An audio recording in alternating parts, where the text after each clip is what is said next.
sunk an enemy destroyer.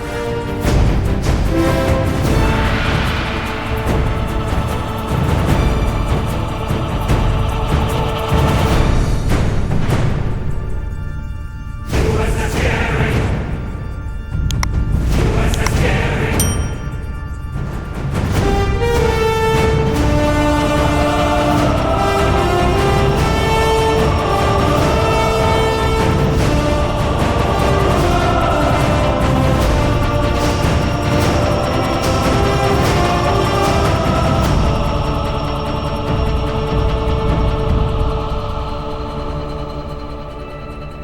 Hey team, this is Rip here. Hope you guys are doing fantastic. I got a replay video of the week comeback. This is going to be a great video, and definitely displaying the power of the destroyer roll, the gearing, and just being persistent. But as always, before we begin, like, subscribe, bell button below. Appreciate all the supporters of the channel. If you see value what we're doing here, thanks for the support, and let us know with those buttons below. But let's get right to it.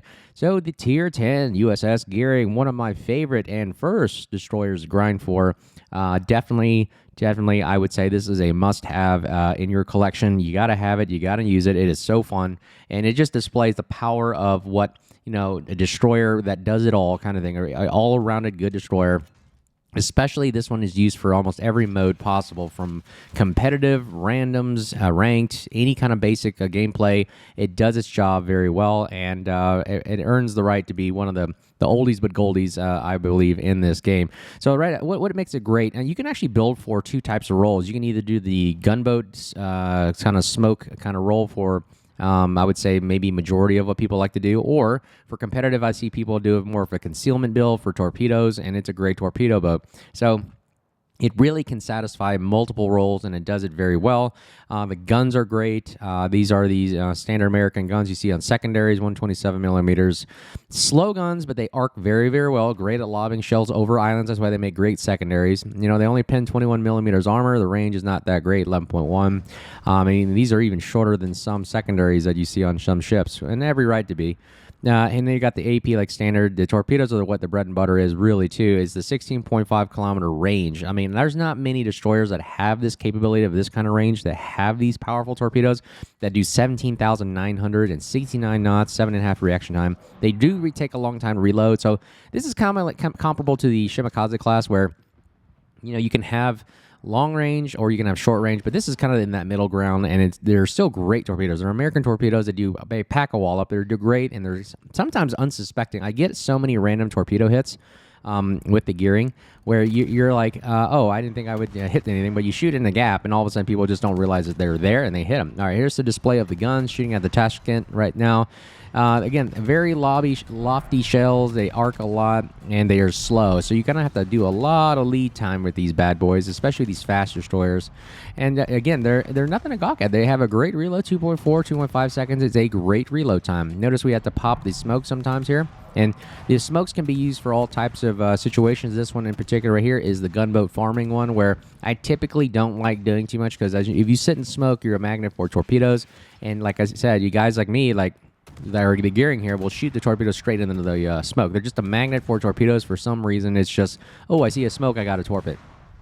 But really what you're seeing right here is a display of the power of really the guns, the torpedoes, and the smoke lasting over, like, well, you saw how it is, like over 100-something plus seconds. I mean, lasting literally 156 seconds. So that's a long time. I mean, you can sit in this thing for literally 2 minutes and just farm to your heart's content. And you can see the reload rate on this thing. I mean, it's a basic gun reload. I'm not really doing Fearless Brawl or anything. It's just the basic what you can build for AFT, and the baked reload rates of the guns, and it's really awesome. Shooting attachment from long range here. Again, you got to lead this bad boy so he can just juke out of the way of these shells. They take forever to get there. At least we get one hit.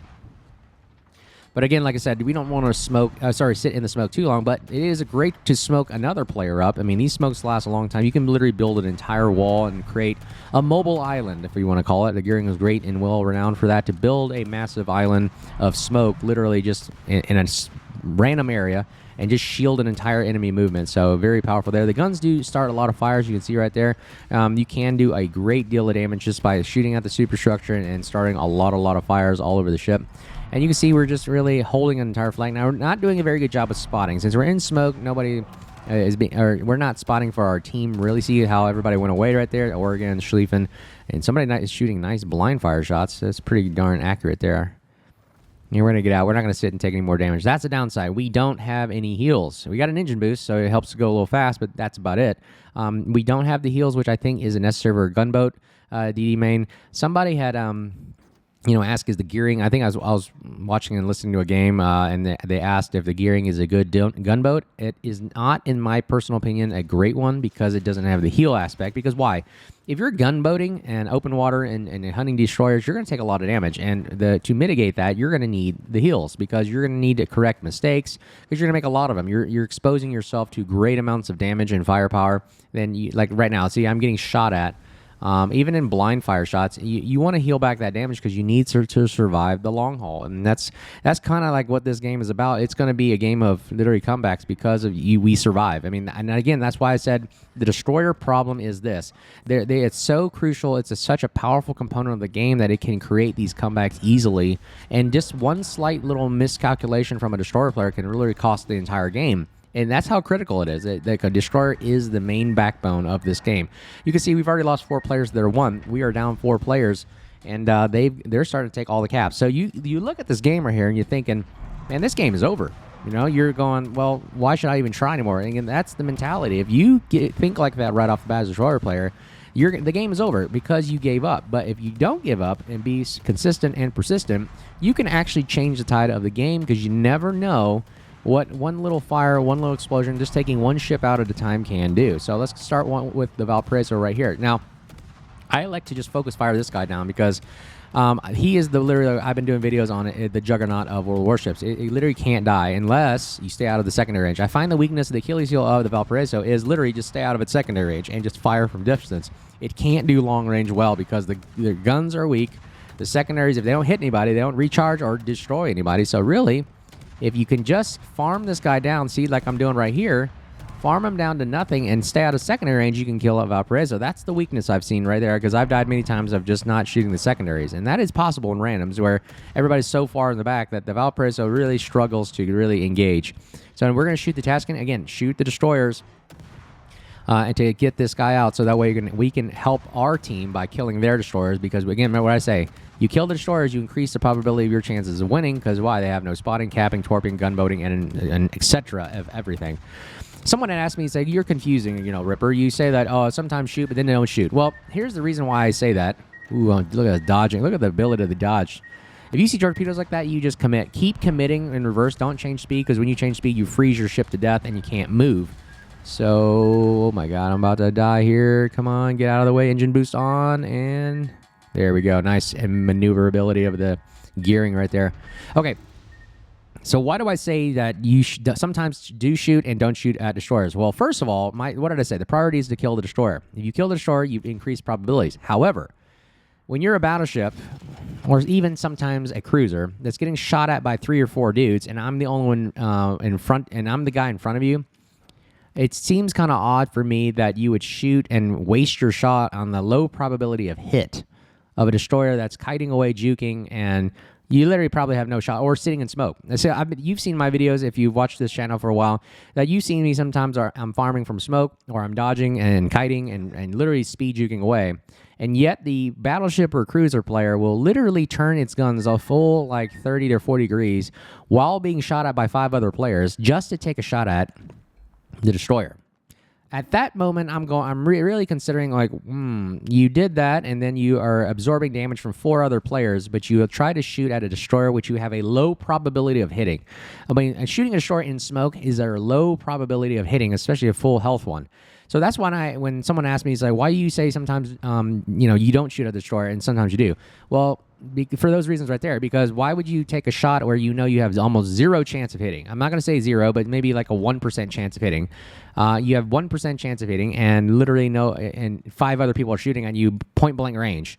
Yeah, I don't understand that one logic. Maybe they want to, maybe because I'm a YouTuber. I don't know. Maybe they see my name and they're like, oh, I have to shoot at this guy no matter what. That could be a YouTuber syndrome. I don't know. But like I said, I really question some of these shots that people are taking and not really understanding. Like right now, here's the situation now. You have a Montana right in front of you, shooting at you, destroying you, and killing you, and then I'm shooting and I'm visible too right now, or actually I'm in smoke. Sometimes people will shoot at me. I'm sorry, I'm not in smoke. I'm visible. See, sometimes the Schlieffen here would literally turn its guns and fire at me when it could clearly kill the Montana, but they don't. They shoot at me when they have almost zero chance of hitting me.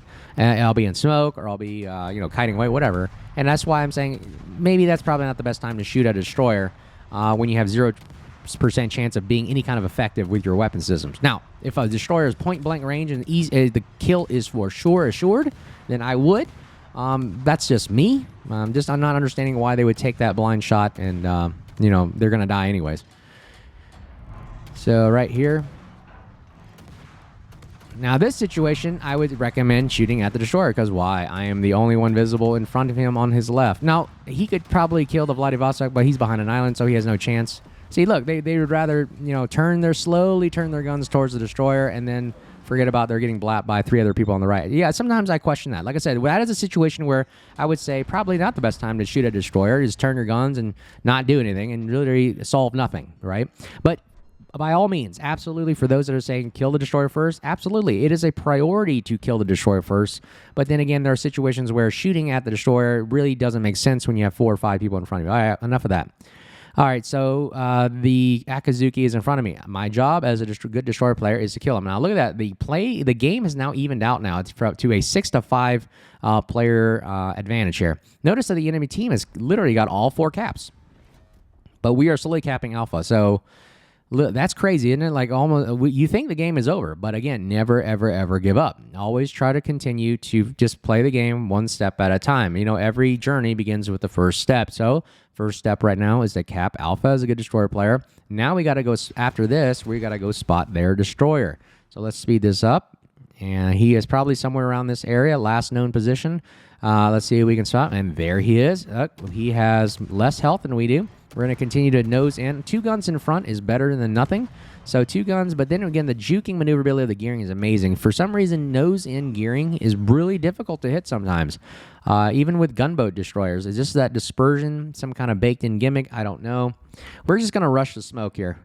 Rushing the smoke is really great at catching a destroyer off guard because you're using its smoke against it, and it's a really great tactic. And there he is. He just gets spotted by proximity, and boom, we kill him right there. There it is. Splash 1. Our first kill of the day, by the way.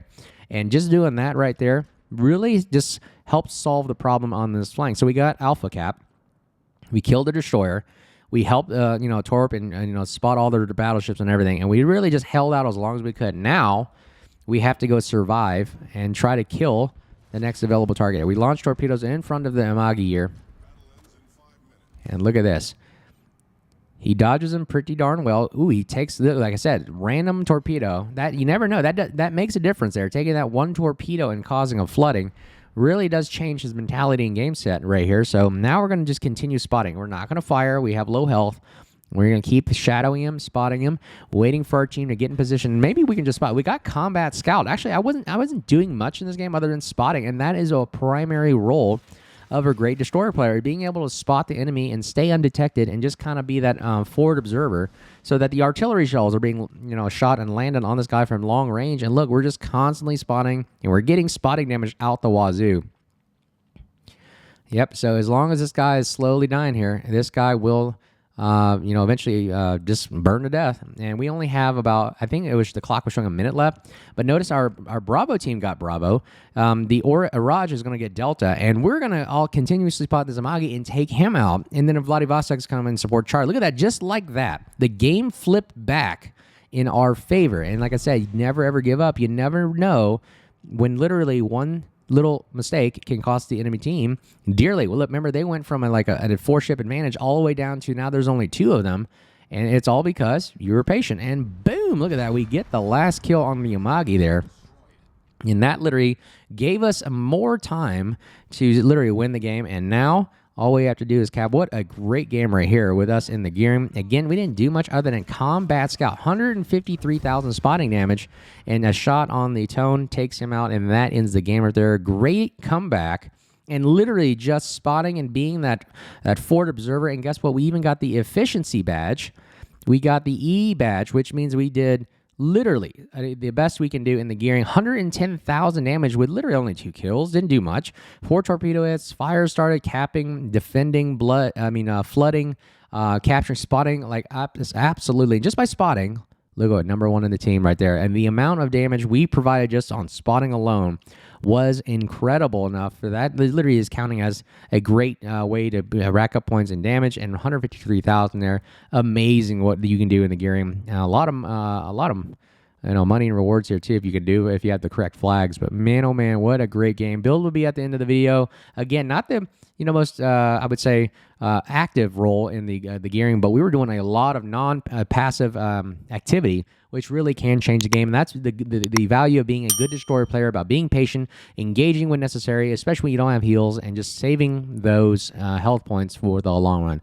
Hope you guys enjoyed the video. Let me know. Smash those buttons down there if you want to support us, and we thank you guys for your support. And as always, if you see me out there, make sure you say hello. Take care. Cheers.